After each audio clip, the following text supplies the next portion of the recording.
Hi friends, నమస్తే.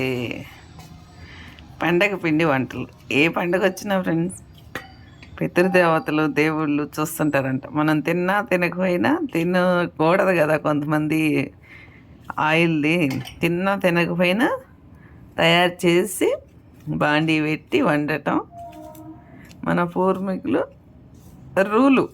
ఆ రూల్ను మనం కూడా పాటిస్తాం.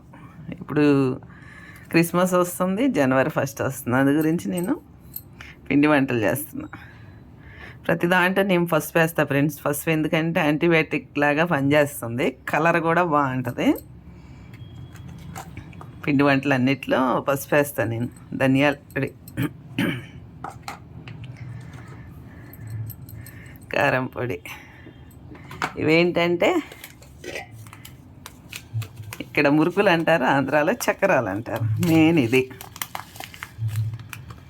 ఒక 100 గ్రాములు వాము వేస్తున్నాను నేను. ఎందుకంటే ఇప్పుడు చలికాలం కదా, తింటే మంచిది, ఆరోగ్యం బాగుంటుంది. పిల్లలకి పెద్దవాళ్ళకి ఇది తింటే మంచిది కదా, అందుకని ఇది కిలో శనగపిండి, 2 కిలోలు బియ్యం పిండి.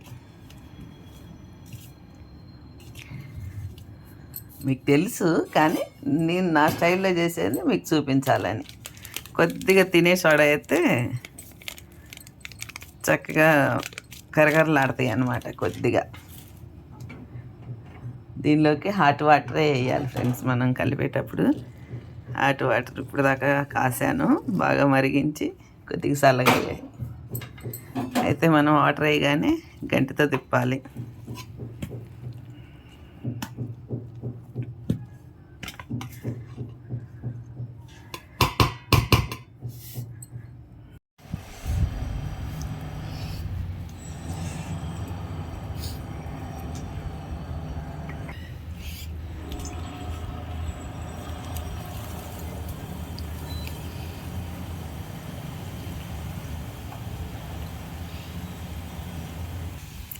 మా అమ్మ చిన్నప్పుడు అసలు వండేదే కాదు ఫ్రెండ్.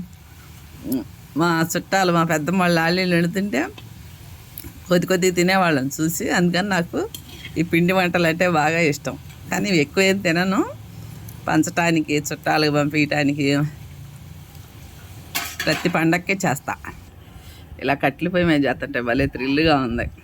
కలర్ కూడా చూడండి ఎంత బాగుందో, కరకరలాడుతుంది.